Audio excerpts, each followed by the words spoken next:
ಅಮ್ಮ ಒಂದು ಚಾಲೆಂಜು ಇನ್ಮೇಲಿಂದ ದಿನ ಒಂದೊಂದು ಡಿಸ್ಟ್ರಿಕ್ಟ್ದು ಊಟ ಮಾಡ್ತೀಯಾ? ಆಯಿತು. ಇವತ್ತು ಬೆಂಗಳೂರು ಸ್ಪೆಷಲ್ ಬಿಸಿಬೇಳೆ ಬಾತ್ ಮಾಡ್ಕೊಡ್ಲಾ? ಓಕೆ. ಹಲೋ ಫ್ರೆಂಡ್ಸ್, ಎಲ್ರಿಗೂ ನಮಸ್ಕಾರ. ಇವತ್ತಿನ ವಿಡಿಯೋದಲ್ಲಿ ಒಂದು ಸೂಪರ್ ಆಗಿರೋವಂಥ ಬಿಸಿಬೇಳೆ ಬಾತ್ ರೆಸಿಪಿನ ಹೇಗೆ ಮಾಡೋದು ಅಂತ ನೋಡೋಣ ಬನ್ನಿ. ಮೊದಲಿಗೆ ಕುಕ್ಕರ್ನ ಒಲೆ ಮೇಲೆ ಇಡ್ತಾ ಇದ್ದೀನಿ. ಗ್ಲಾಸ್ ಅಕ್ಕಿ ಹಾಕ್ತಾ ಇದ್ದೀನಿ. 3/4 ಕಪ್ಪು ತೊಗರಿಬೇಳೆ ಹಾಕ್ತಾ ಇದ್ದೀನಿ. 1 ಕಪ್ ಅಕ್ಕಿಗೆ 3/4 ಕಪ್ಪು ತೊಗರಿಬೇಳೆ ಸೇರಿಸ್ತಾ ಇದ್ದೀನಿ. ನೋಡಿ, ಇವಾಗ ವಾಶ್ ಮಾಡ್ಕೊಂಡಿದ್ದೀನಿ ಅಕ್ಕಿ ಮತ್ತು ತೊಗರಿಬೇಳೆನ. 1 ಕಪ್ಪು ಬೀನ್ಸ್ ಹಾಕ್ತಾ ಇದ್ದೀನಿ. 1 ಕಪ್ಪು ಕ್ಯಾರೆಟ್ ಹಾಕ್ತಾ ಇದ್ದೀನಿ. 1 ಕಪ್ ಆಲೂಗೆಡ್ಡೆ ಹಾಕ್ತಾ ಇದ್ದೀನಿ. 1 ಕಪ್ಪು ಗೆಡ್ಡೆಕೋಸು ಹಾಕ್ತಾ ಇದ್ದೀನಿ. 1 ಕಪ್ಪು ಬಟಾಣಿ ಹಾಕ್ತಾ ಇದ್ದೀನಿ. ಮತ್ತು 1 ಕಪ್ ಈರುಳ್ಳಿ ಹಾಕ್ತಾ ಇದ್ದೀನಿ. ಈಗ ನೋಡಿ, ಅಕ್ಕಿ ತೊಗೊಂಡಿದ್ದ ಅಳತೆ ಲೋಟದಲ್ಲೇ 3 ಕಪ್ಪು ನೀರು ಸೇರಿಸ್ತಾ ಇದ್ದೀನಿ. ಬೇಕು ಅಂದರೆ ಮತ್ತೆ ಆಮೇಲೆ ನೀರು ಸೇರಿಸ್ಕೊಳ್ಳೋಣ. ಈಗ 1 ಸ್ಪೂನು ಎಣ್ಣೆ ಹಾಕ್ತಾ ಇದ್ದೀನಿ.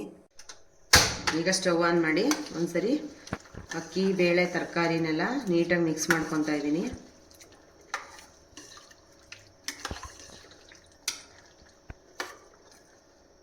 ಈಗ ಉಪ್ಪು ಸೇರಿಸ್ತಾ ಇದ್ದೀನಿ.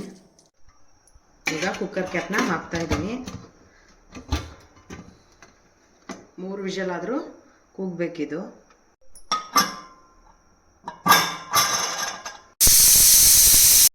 ಈಗ 3 ವಿಷಲ್ ಕೂಗಿ ಕುಕ್ಕರ್ ತಣ್ಣಗಾಗಿದೆ.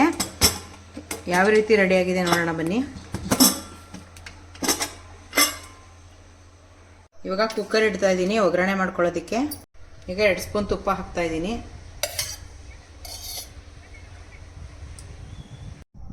ಸ್ವಲ್ಪ ಎಣ್ಣೆ ಹಾಕ್ತಾ ಇದ್ದೀನಿ. ಸ್ವಲ್ಪ ಸಾಸಿವೆ ಹಾಕ್ತಾ ಇದ್ದೀನಿ. ಕೊಂಡಿರೋಂಥ ಹುಣಸೆಹಣ್ಣಿನ ರಸ ತೊಗೊಂಡಿದ್ದೀನಿ. 1 ನಿಂಬೆಹಣ್ಣು ಗಾತ್ರದ ಹುಣಸೆಹಣ್ಣ ತೊಗೊಂಡಿದ್ದೀನಿ. ಬಿಸಿಬೇಳೆ ಬಾತ್ ಪೌಡ್ರ್ ಹಾಕ್ತಾ ಇದ್ದೀನಿ.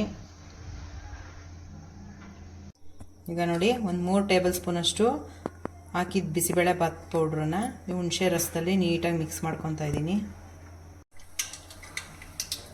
ಈಗ ಸ್ವಲ್ಪ ಕಡಲೆ ಬೀಜ ಹಾಕ್ತಾ ಇದ್ದೀನಿ. ಸ್ವಲ್ಪ ಹಿಂಗೆ ಹಾಕ್ತಾ ಇದ್ದೀನಿ. ಹಾಗೆ ಸ್ವಲ್ಪ ಕರಿಬೇವಿನಕಾಯಿನೂ ಕೂಡ ಹಾಕ್ತಾ ಇದ್ದೀನಿ.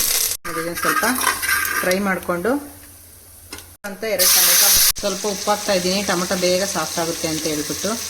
ಈಗ ಟೊಮೆಟೊ ಸಾಫ್ಟ್ ಆದಮೇಲೆ ಕಲಿಸ್ಕೊಂಡಿರೋ ಅಂಥ ಪೌಡ್ರನ್ನ ಹಾಕ್ತಾ ಇದ್ದೀನಿ. ಈಗ 1 ಕಪ್ ನೀರು ಹಾಕ್ತಾ ಇದ್ದೀನಿ. ಇವಾಗ ನೋಡಿ, ಎಣ್ಣೆ ಬಿಟ್ಕೊಂಡಿದೆ. ಬೆಂದಿರೋ ಅಂಥ ಬೇಳೆ ಮತ್ತು ಅಕ್ಕಿ, ತರಕಾರಿನ ಹಾಕ್ತಾ ಇದ್ದೀನಿ. ಈಗ ನೋಡಿ, ಮಿಕ್ಸ್ ಮಾಡ್ಕೊತಾ ಇದ್ದೀನಿ.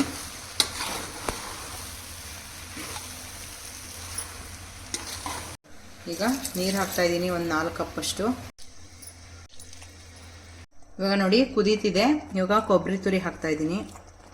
ಸ್ವಲ್ಪ ಕೊತ್ತಂಬರಿ ಸೊಪ್ಪನ್ನ ಹಾಕ್ತಾ ಇದ್ದೀನಿ. Finally bisibele bath ready.